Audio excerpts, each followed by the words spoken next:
I always thought my life with Emily was a quiet masterpiece, a canvas painted with steady strokes of trust and routine.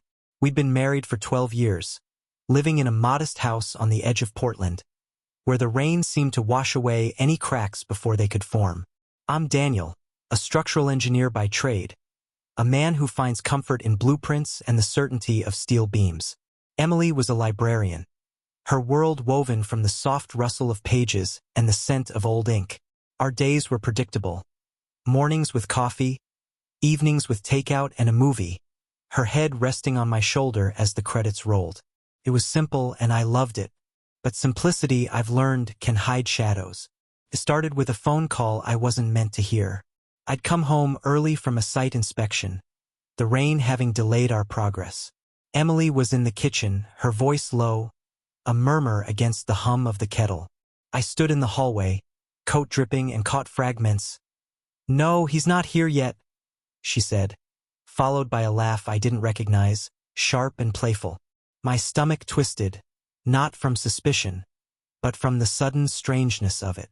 She hung up as I stepped in, her smile snapping into place like a mask. "You're early," she said, too bright, too quick. I didn't ask who it was. I told myself it was nothing.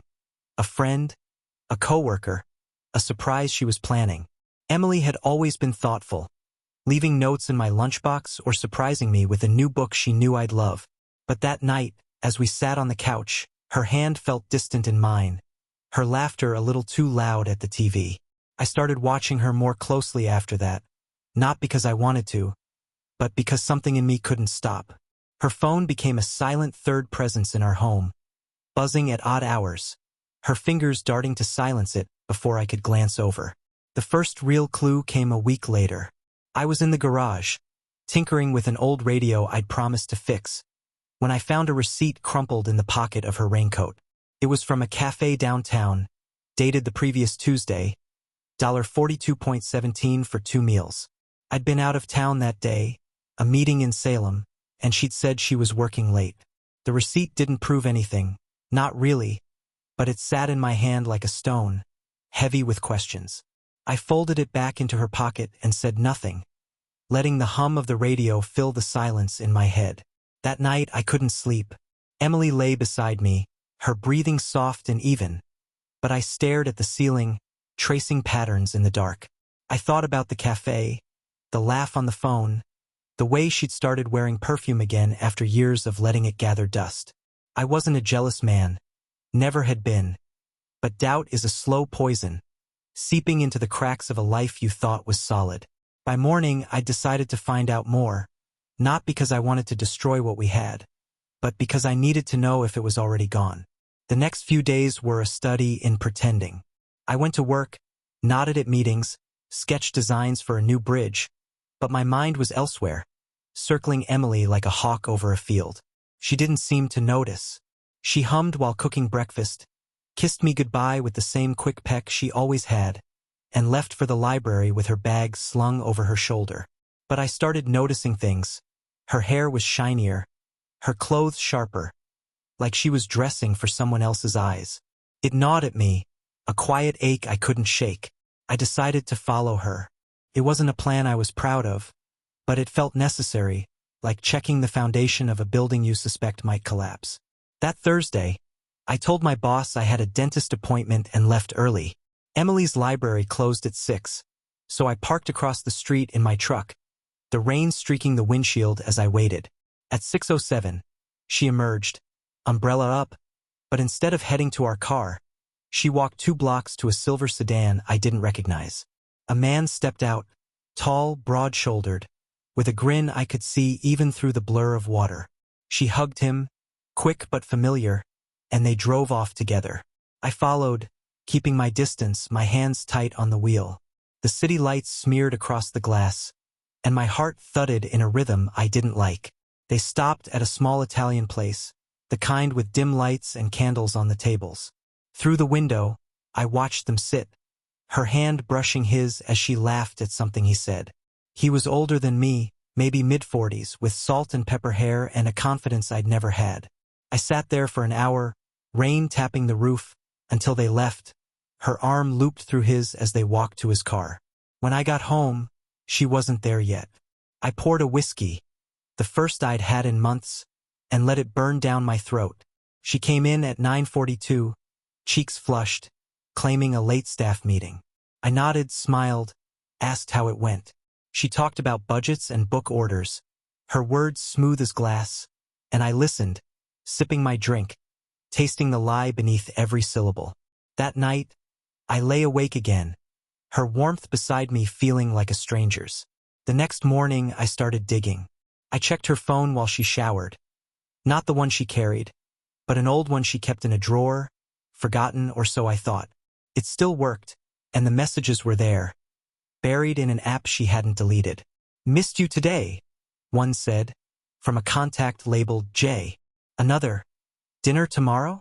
Usual spot. The dates matched her late nights. I sat on the edge of the bed, the phone cold in my hand, and felt the first spark of something dark ignite inside me. I didn't confront her. Not yet. Anger was there, simmering, but it was the kind that sharpens you, not the kind that explodes. I needed to know everything. Who he was, how long it had been, what she saw in him that I couldn't give her. So I kept playing the part of the oblivious husband, kissing her goodbye, asking about her day, while I built a plan behind my eyes. Emily didn't suspect a thing.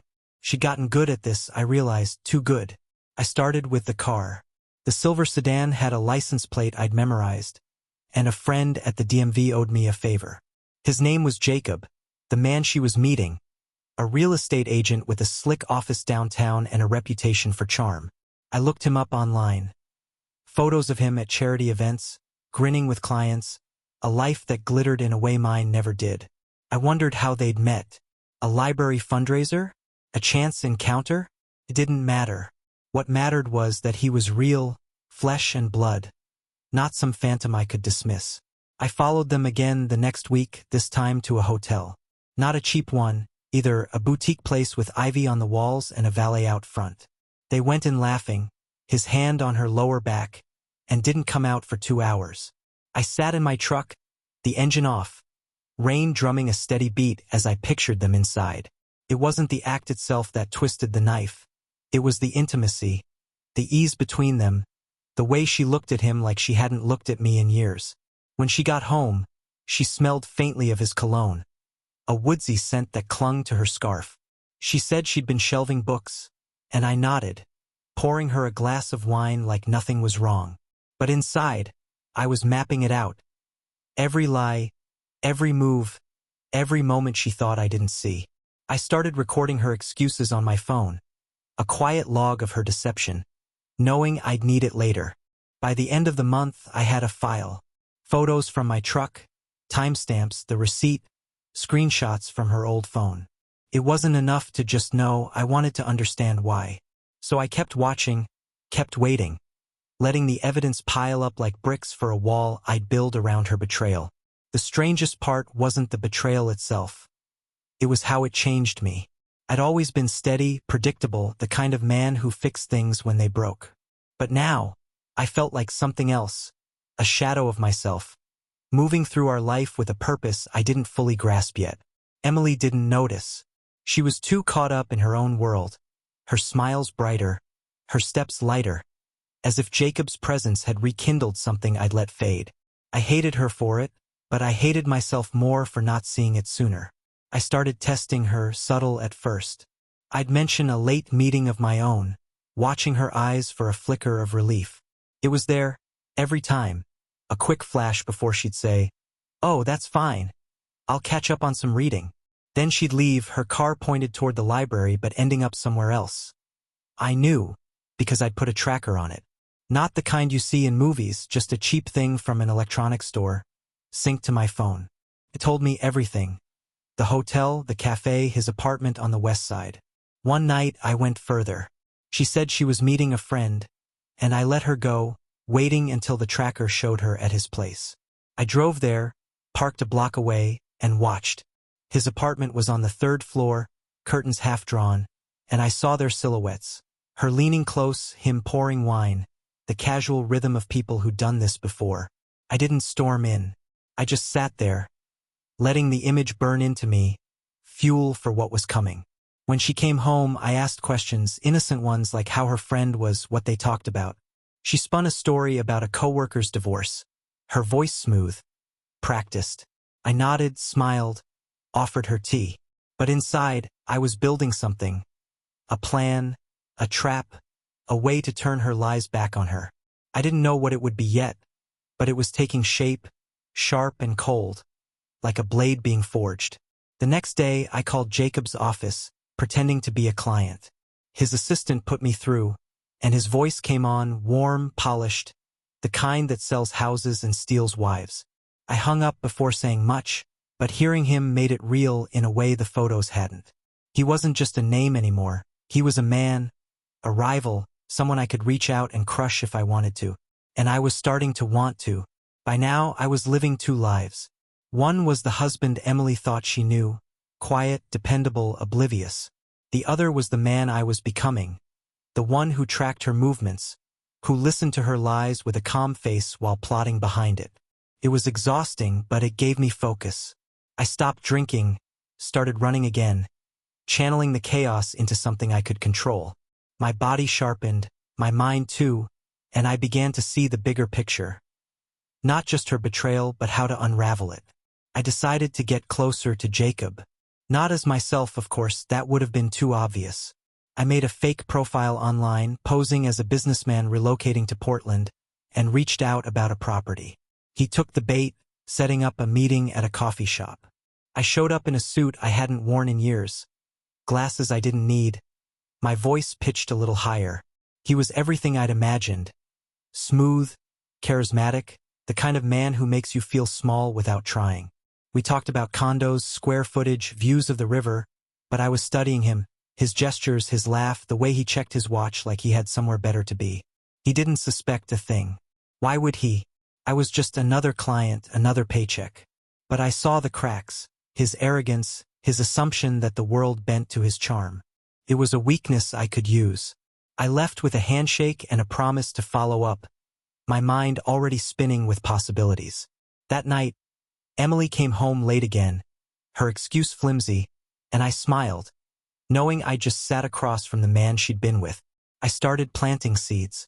Small things, mentioning a new client I'd met, describing Jacob vaguely enough to see her reaction. Her eyes widened once, just for a second, before she covered it with a laugh. "Sounds like a character," she said, turning away to pour water. I let it drop, but I knew I'd rattled her. It was the first taste of control, and it felt good, better than I'd expected. The tracker showed her at his place more often now, as if my quiet probing had pushed her closer to him. Fine, I thought. Let her dig the hole deeper. I had time, evidence, and a growing sense of what I'd do with it. Revenge wasn't just an idea anymore. It was a promise, one I'd keep when the moment was right. The game was fully underway now, and I was playing it better than I'd ever imagined. Emily thought she was the clever one, weaving her web of excuses, but I was the spider now, patient and deliberate. Jacob, too, had no idea what was coming. That meeting at the coffee shop had given me more than just a read on his personality. It had given me access. He'd handed me his business card, glossy and embossed, with his personal cell number scribbled on the back. "Call any time," he'd said, smirking like he owned the world. I kept that card in my wallet, a quiet trophy, waiting for the right moment to use it. I started mirroring her habits, not to catch her off guard, but to understand her better. She'd leave the house with a breezy "see you later," and I'd track her, noting the patterns. Tuesday dinners at the Italian place, Thursday evenings at his apartment, the occasional weekend errand that stretched into hours. I didn't follow every time, too risky, but the tracker was my eyes when I couldn't be there. I'd sit at home, sipping coffee, watching the little on my phone move across the city, and feel a strange calm settle over me. Knowledge was power, and I was collecting it like ammunition. One night, I pushed the boundaries. She'd said she was meeting a book club, and I knew it was a lie. Her tracker showed her at the hotel again. I called her, casual as ever, asking how the discussion was going. There was a pause, a rustle. Then her voice, bright but strained, "Oh, it's great. We're just debating the ending." I could hear the faint clink of glass in the background, the murmur of a man's voice. "Sounds lively," I said, keeping my tone light. "Don't stay out too late." She laughed, promised she wouldn't, and hung up. I stared at the phone, the dot blinking on the screen, and felt that dark spark flare brighter. I began to experiment with Jacob, too. Using my fake persona, I texted him about properties, dragging out the conversation, asking for photos, details, anything to keep him busy. Once, I timed it perfectly. She was with him, according to the tracker, and I sent a long list of questions about a downtown loft. His replies came slower, then stopped for an hour. I pictured him distracted, her waiting, the rhythm of their evening disrupted.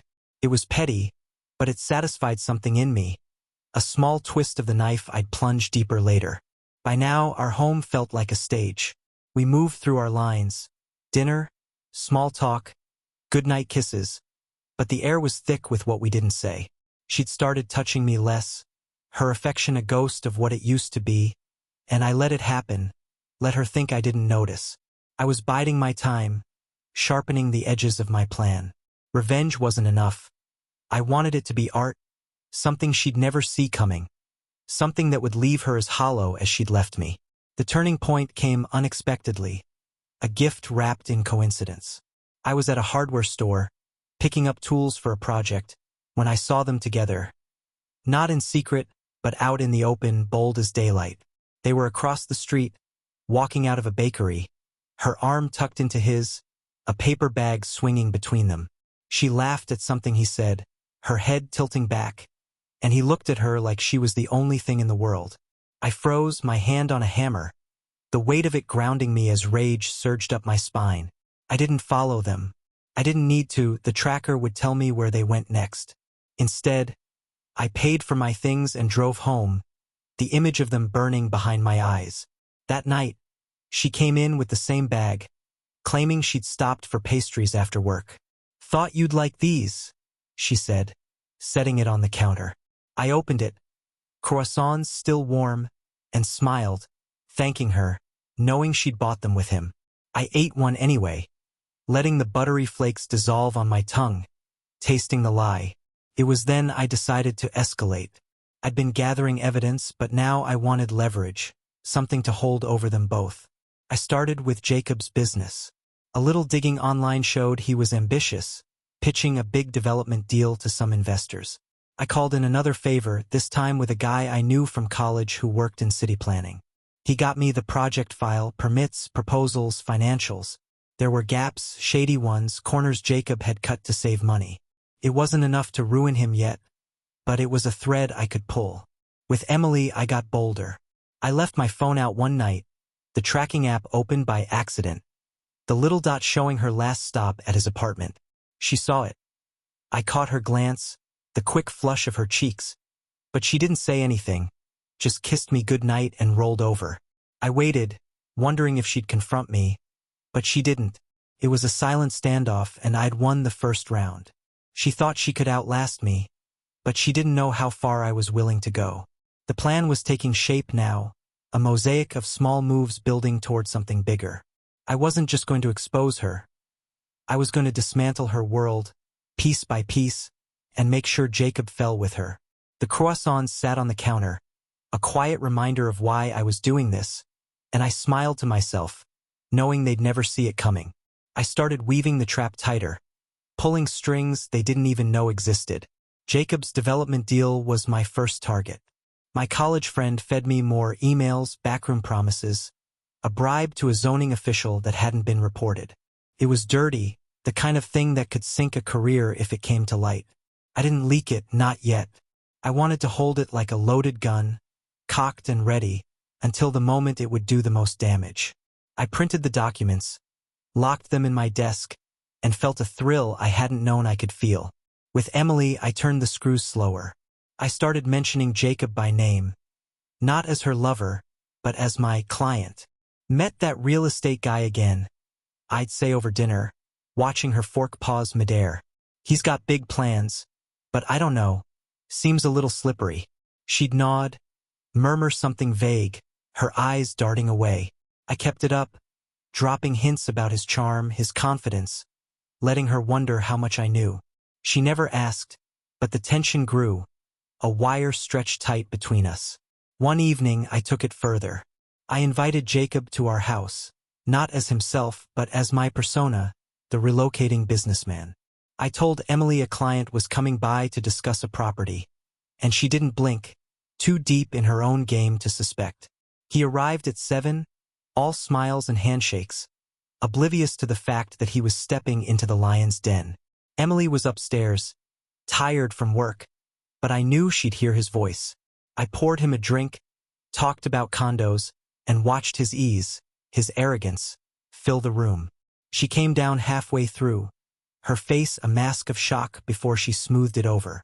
"Oh, didn't know we had company," she said, voice tight. I introduced them. "Emily, this is Jacob, the real estate guy I've been telling you about," and watched the air crackle. He played it cool, shaking her hand like they'd never met, but I saw the flicker in his eyes, the quick calculation. She excused herself fast, claiming a headache, and I let her go, savoring the chaos I'd sown. After he left, I found her in the kitchen, staring at the sink. "Nice guy, huh?" I said, casual as ever. She nodded, barely audible, and I knew I'd cracked something in her armor. The trap was closing, and they were both inside it now, scrambling in ways they couldn't yet see. The house became a battlefield, silent but charged, every word a hidden mine. Emily started slipping, her lies got sloppier, her excuses thinner. She'd say she was at the library, but the tracker showed her at his place, and when I asked about her day, she'd stumble, mixing up details. I didn't call her out. I let her flounder, let her think she was still in control, while I tightened the noose. Jacob, too, was getting careless, texting her more, leaving voicemails I intercepted on her old phone, his voice smug and intimate in ways that made my skin crawl. I decided to hit them where it hurt most, their trust in each other. Using a burner phone, I sent Jacob a message, posing as a concerned friend. "She's playing you," I wrote. "Saw her with another guy last night, tall, blonde, not her husband. Thought you should know." I didn't expect him to believe it outright, but I knew it would plant a seed, a splinter of doubt to fester between them. Sure enough, the tracker showed fewer meetups after that, their rhythm disrupted. I smiled, imagining his questions, her defensiveness, the cracks widening. With Emily, I flipped the script. I left a note on the counter one morning, vague but pointed. "Heard something odd about your friend Jay today. Hope he's not trouble." She found it when she got home. I'd rigged a tiny camera in the kitchen to watch, and her reaction was gold. She crumpled it, paced, then called him, her voice low and frantic. I couldn't hear the words, but the tone told me everything. She was rattled, doubting him now, too. Divide and conquer, I thought, and it was working better than I'd hoped. I kept up the pressure on Jacob's deal, too. I fed my friend more questions, nudging him to dig deeper into the zoning mess. He found a paper trail, offshore accounts, a shell company Jacob had used to funnel cash. It was explosive, the kind of thing that could land him in court, not just out of a job. I held on to it, savoring the weight of it, knowing I'd use it when the time was right. That night, Emily came home late, her eyes red, her smile forced. "Rough day," she muttered, avoiding me. I poured her wine, asked if she wanted to talk, and she shook her head, retreating upstairs. I sat alone, the house quiet, and felt the pieces falling into place. They were turning on each other, and I was the invisible hand pulling the strings. The unraveling was beautiful, a slow-motion collapse I'd orchestrated note by note. Jacob called her less. I knew because her old phone buzzed rarely now, and when it did, the messages were short, clipped, suspicious. "Who's this other guy?" one read, and I laughed, picturing his paranoia eating him alive. Emily, meanwhile, was a ghost in our home, her confidence replaced by a jittery edge.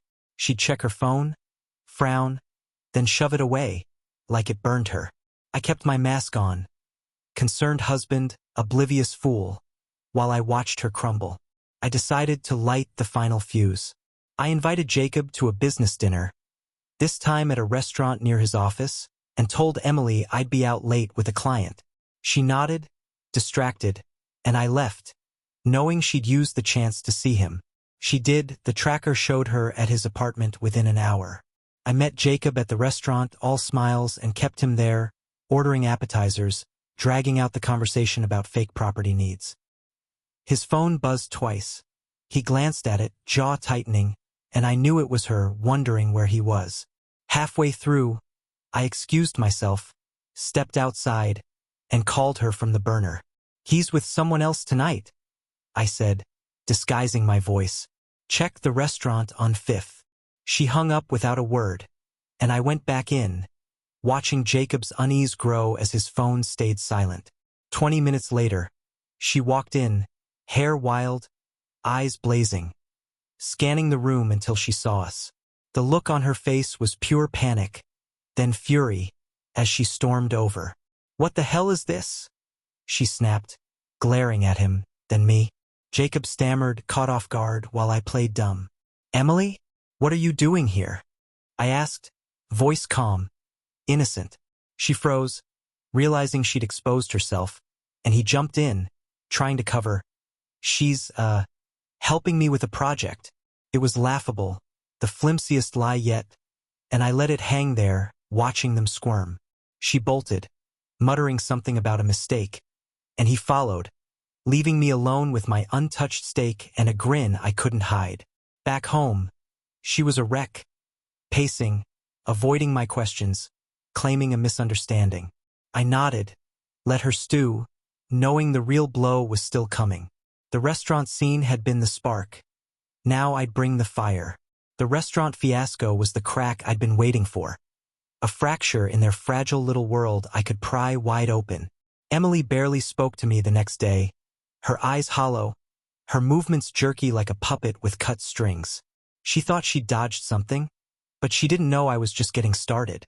Jacob, too, was rattled. I could tell from the way his replies to my client texts turned curt, distracted. They were off balance, and I was ready to push them over the edge. I started with the evidence I'd stockpiled. I made copies of everything, the tracker logs, the photos, the messages from her old phone, the cafe receipt, and packaged them in an envelope, addressed to Jacob's office. But I didn't send it yet. Instead, I left a single photo on our kitchen counter one morning, a blurry shot of them at the hotel, time-stamped. No note, no explanation, just enough to make her sweat. When she found it, I was in the garage, but I heard her gasp, the frantic shuffle as she hid it. She didn't mention it, and neither did I, letting the silence do the work. That night, I upped the ante. I called Jacob from the burner, pretending to be a colleague, and dropped a bomb.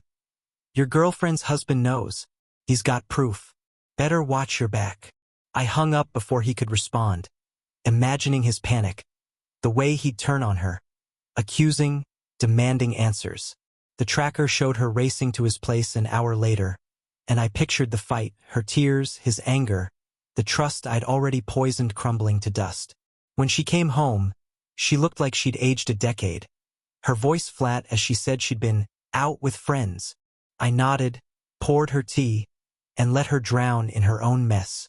The next day, I sent the envelope, not to Jacob, but to his assistant with a typed note. "For his eyes only. From a friend." I knew she'd open it anyway. Assistants always do, and she'd see the photos, the logs, the undeniable truth. Word would spread. A quiet scandal rippling through his office, tainting his polished image. I didn't need to ruin him yet. I just wanted him paranoid, isolated, looking over his shoulder while I worked on Emily. She started breaking. She'd jump at every noise, check her phone obsessively, and once, I caught her crying in the bathroom, the door ajar. I didn't comfort her. I let her suffer, knowing every tear was a brick in the wall I was building around her. The revenge wasn't loud yet. It was a whisper, a shadow, but it was growing, and I could feel its weight pressing down on them both. The assistant must have talked, because Jacob's life started unraveling fast. I heard through my city planning friend that whispers were circulating. Clients pulling out, investors asking questions about his personal conduct. The development deal was teetering, and I hadn't even played my trump card yet. I kept feeding the fire, sending anonymous tips to a local blogger about shady real estate practices, hinting at Jacob's name without saying it outright. The posts went up, vague but damning, and I watched his online presence shrink as he scrambled to clean up the mess. Emily felt it too. She came home one evening, pale and trembling, saying the library had cut her hours. I didn't buy it, her schedule hadn't changed, but her lies were fraying. I pressed her, gentle but firm. "Rough day? You look shaken." She snapped, "It's nothing, just leave it," and stormed off. I smiled to myself, knowing Jacob's chaos was bleeding into her world. That night, I left another photo out, this time of them at the bakery, her laughing in his arms, and she didn't even try to hide her panic, just stared at it, then at me like she was waiting for the axe to fall. I said nothing, just went to bed, leaving her to stew. I decided to twist the knife deeper. I hacked into her email. Not hard, since she still used our anniversary as her password, and found a thread with Jacob, desperate and messy. "We need to stop," she'd written. "He knows something." His reply was cold. "You're overreacting. Handle it." I forwarded it to myself, then deleted the trace, and used it to craft a new message from her account to him. I told him everything. "It's over." I hit send, then logged out, imagining his reaction when he saw it. Anger, betrayal, the end of their little fantasy. The fallout was immediate. The tracker showed her at his place again, but only for 20 minutes. Long enough for a screaming match, I figured. She came home disheveled, mascara streaked, and didn't speak to me for 2 days. Jacob stopped replying to my client texts altogether, and I knew I'd driven a wedge between them they couldn't repair. But I wasn't done. The real revenge was still brewing, something bigger, something that would leave them both in ruins. I started planning the final act. It wasn't enough to break them apart. I wanted them to feel the weight of what they'd done, to live with it every day. I pulled out the zoning file, the offshore accounts, the bribe evidence, and began mapping out how to use it. This wasn't just about exposure anymore. It was about precision, about crafting a punishment so cruel, so personal, they'd never recover. Jacob's empire was crumbling, and I was the quiet architect of its fall. The blogger's posts had caught traction, and a local paper picked up the story. Nothing concrete, just enough smoke to draw attention. I sent the zoning file to my friend, asking him to leak it to the right people, inspectors, council members, anyone who could stall the deal. Within days, permits were under review, funding stalled, and Jacob's name was mud in the industry. I saw him once, leaving his office, head down, shoulders slumped, a man who'd lost his swagger. Felt good, but it wasn't enough. Emily was a shell now, barely functioning. She'd stopped leaving the house except for work, and even then, she moved like a ghost, her eyes darting to me like I was a stranger. I kept the pressure on, leaving more photos, casual ones, intimate ones, around the house, each a silent accusation. She didn't fight back, didn't explain, just collected them in a drawer I knew she'd never empty. I overheard her on the phone once, pleading with Jacob. "You said it'd be fine, you promised." His voice was sharp, distant, and I knew he'd cut her loose. I decided to bring her into the open. I invited her to a date night, something we hadn't done in months, and picked the Italian place they'd loved. She hesitated, but I insisted, playing the hopeful husband. When we got there, I saw the recognition in her eyes, the table where they'd sat, the candles, and she froze, her fork trembling as I ordered wine. "Remember this place?" I asked, voice light. She nodded, mute, and I leaned in, whispering, "I do too." Her face drained of color, and she barely ate, the meal a quiet torture I savored with every bite. Back home, I dropped the mask a little. "You've been distant," I said, sitting across from her. "Something going on?" She stammered, "Just work. You know how it is." But her voice cracked, and I let the silence stretch, heavy and accusing. She went to bed early, and I stayed up, finalizing the last piece of my plan. Jacob's ruin was almost complete, but Emily's was personal. I wanted her to feel it in her bones, to lose what she valued most, just as she'd taken it from me. The library was her sanctuary, her pride, and I knew how to hit it. I'd learned she'd been skimming funds. Not much, just enough to cover their little outings, through a friend on the board. I had proof, receipts, bank records, and I was ready to use it. The end was close now, and I could taste it, sharp and bitter and oh so satisfying. The final blow started with Jacob. I sent the offshore account details to the IRS, an anonymous tip untraceable with enough meat to trigger an audit. Within a week, his office was raided, his assets frozen, his name plastered across headlines as Portland's disgraced real estate star. I watched it unfold from my truck, parked near his building, as agents carted out boxes and he stood outside, shouting into his phone. He'd lost everything. His deal, his reputation, his future. And I felt a quiet thrill, knowing I'd lit the match. Emily was next. I took the library evidence, her doctored expense reports, the withdrawals, and sent them to the board, and to her boss with a note. Thought you should know. I didn't sign it, didn't need to. The fallout was swift. She was called in, questioned, and suspended pending investigation. She came home that night, sobbing, saying it was a mistake, begging me to help. I listened, face blank, and said, "How could this happen? You're so careful." She had no answer, just tears, and I let her drown in them, knowing she'd brought it on herself. But the real cruelty was still coming. I'd saved the best for last. An idea so twisted, so perfect, it almost scared me.